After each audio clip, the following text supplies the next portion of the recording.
Ration లబ్ధిదారులకు ప్రత్యేక బ్యాగులట. ఇన్ని రోజులు 6 కేజీల బియ్యం ఇస్తే మనం ఇంట్లోకెళ్ళి ఒక సంచి పట్టుకుపోయేది. ఒక బియ్యమే ఇచ్చింది అనుకుంటారు దరిదాపుగా. ఇక బియ్యం తప్పించి ఇంకేమి ఇచ్చిండు? రేషన్ షాపులలో బియ్యమే ఇచ్చిండు. గోధుమలు, చక్కెర, ఉప్పు, పప్పు అయితే చాలా రోజులు అవుతా ఉన్నాయి. ఒక బియ్యం వస్తూ ఉన్నాయి ఇప్పుడు. సో ఇప్పుడు ఏం చేస్తూ ఉన్నారంటే రేషన్ లబ్ధిదారులకు ఒక్కొక్క బ్యాగ్ ఇస్తూ ఉన్నారట. ఆ బ్యాగుల్ని ఆ కుటుంబానికి సరిపడా ఉంటాయట. మరి చూద్దాం మరి అది. రేషన్ లబ్ధిదారులకు ప్రత్యేక బ్యాగులు, వాటిపై ప్రభుత్వ పథకాల ముద్రణ, సీఎం, డిప్యూటీ సీఎం ఉత్తమ్ ఫోటోలు సైతం. పంపిణీకి సిద్ధంగా ఉన్న 3 కోట్లకు పైగా బ్యాగులట. వచ్చే నెల నుంచి రేషన్ డీలర్ల ద్వారా అందజేత. ఇప్పటికే జిల్లా గోదాములకు చేరవేశామన్న అధికారులు. స్థానిక ఎన్నికల్లో ప్రచారం జరుగుతుంది. ఇదా కథ అయితే. ఓకే, స్థానిక ఎన్నికల్లో ఇప్పుడు పొంగులేటి శ్రీనివాస్ రెడ్డి అక్కడ గడియారాలు మంచిన అక్కడ ఏది ఖమ్మంలో ఆయన పోటీ చేసిన అక్కడ. దాని తర్వాత చాలామంది గడియారాలు పంచుడు, సంచులు పంచుడు, వాటర్ బాటిల్ పంచుడు. సో ఇటువంటి కార్యక్రమాలు దాని మీద వాళ్ళ సంబంధించిన ఫోటో గుర్తుంటుంది అన్నట్టు. సో ఇప్పుడు కాంగ్రెస్ పార్టీ ఏం చేస్తూ ఉన్నదంటే ఆ సంచి మీద హస్తం గుర్తుంటుంది. ప్రభుత్వ పథకాలు సంబంధించిన పార్టీకి సంబంధించినటువంటి దాన్ని జనాలకు తీసుకెళ్లేందుకు ఒక ప్రచారం కోసం బ్యాగులు ఇవ్వబోతా ఉన్నదట. రేషన్ షాపుల ద్వారా లబ్ధిదారులకు ఇస్తున్న సన్న బియ్యంను వచ్చే నెల నుంచి ప్రత్యేక బ్యాగుల్లో పంపిణీ చేసేందుకు ప్రభుత్వం చర్యలు చేపట్టింది. ఇప్పటికే జిల్లా గోదాములకు బ్యాగులు చేరవేసినట్టు తెలిసింది. అక్కడి నుంచి మండలాల్లోని గోదాములకు ఈ నెలాఖరు వరకు పంపించనున్నట్టు తెలిసింది. ప్రతి లబ్ధిదారునికి బ్యాగులు అందజేసేలా చూడాలని పౌర సరఫరాల శాఖ సైతం డీలర్లకు సూత్రప్రాయంగా ఆదేశాలు ఇచ్చినట్టు సమాచారం. ఈ బ్యాగులపై ప్రభుత్వం అందిస్తున్న సంక్షేమ పథకాల వివరాలు ఉంటాయని తెలుస్తున్నది. ఈ బ్యాగును బయట కొనుగోలు చేయాలంటే 50 వరకు ఉంటుందట.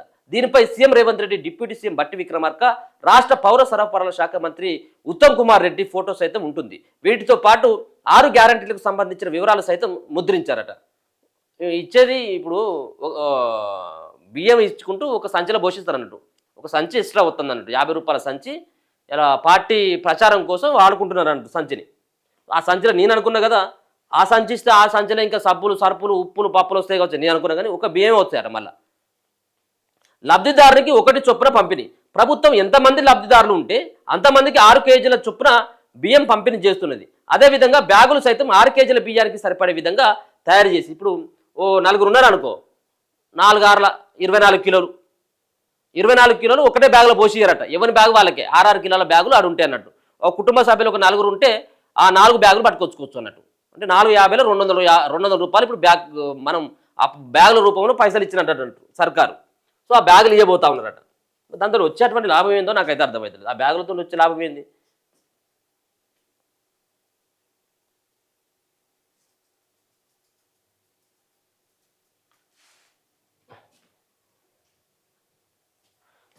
ఇక ఇతర సమయంలో బ్యాగు తీసుకొని కూరగాయలు, కిరాణా సామాన్లు తెచ్చుకునేలా నాణ్యతతో తయారు చేయించినట్లు పౌర సరఫరాల శాఖ పేర్కొంది. మరోవైపు ప్లాస్టిక్ సంచుల వాడకం తగ్గి పర్యావరణం కాపాడే అవకాశం ఉంటుంది. వీటిని లబ్ధిదారులకు ఉచితంగా పంపిణీ చేయనున్నట్లు తెలిసింది.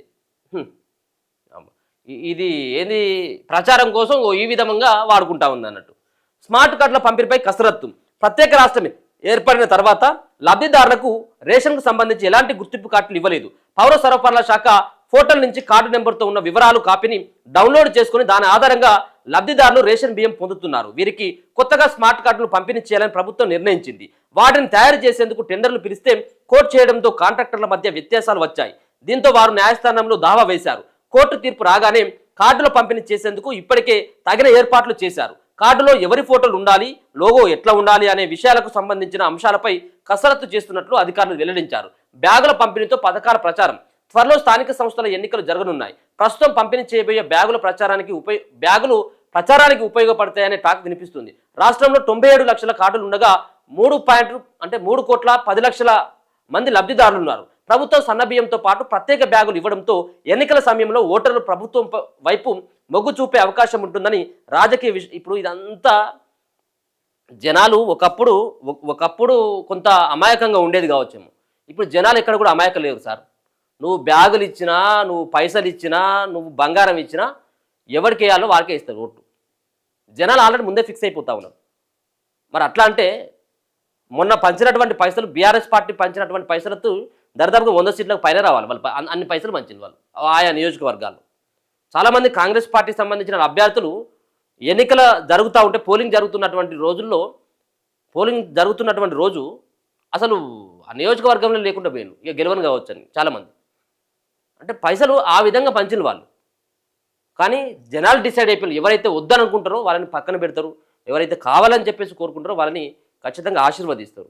ఇవాళ నువ్వు పైసలు పంచుతా ఉన్నావా, పెంకాసులు పంచుతా ఉన్నావా, ఈ బ్యాగులు పంచుతా ఉన్నా దీంతోటి ఓట్లు పడతాయి అనుకోవడం అది మూర్ఖత్వమే అది. ఇలా వీళ్ళు బ్యాగులు తయారు చేసి ఈ ఎన్నికలు ఉపయోగపడేందుకు ఏదో డ్రామాలు ఆడుతున్నట్టుగానే స్పష్టంగా అర్థమవుతుంది. కానీ దీంతో అయ్యేది లేదు, ఒరిగేది ఏమి లేదు. ఈ బ్యాగ్ సరే మీరు ఏమన్నా ఇవ్వాలనుకుంటే ఒక కుటుంబంలో ఉన్నటువంటి నలుగురు ఉంటే ఇంకో 200 రూపాయలు ఎక్కువ ఆ బ్యాగులకు పెట్టే పైసలు వాళ్ళకి ఇచ్చినా కానీ ఏదైనా సరుకులకన్నా ఉపయోగపడుతుంది. సో 4 బ్యాగులు అదనంగా అంటే 6 కిలోల బియ్యానికి ఒక సంచి ఇచ్చుడేంది. సో ఆ విధంగా రేషన్ లబ్ధిదారులకు ప్రత్యేకంగా ఒక బ్యాగులు వస్తూ ఉన్నాయట.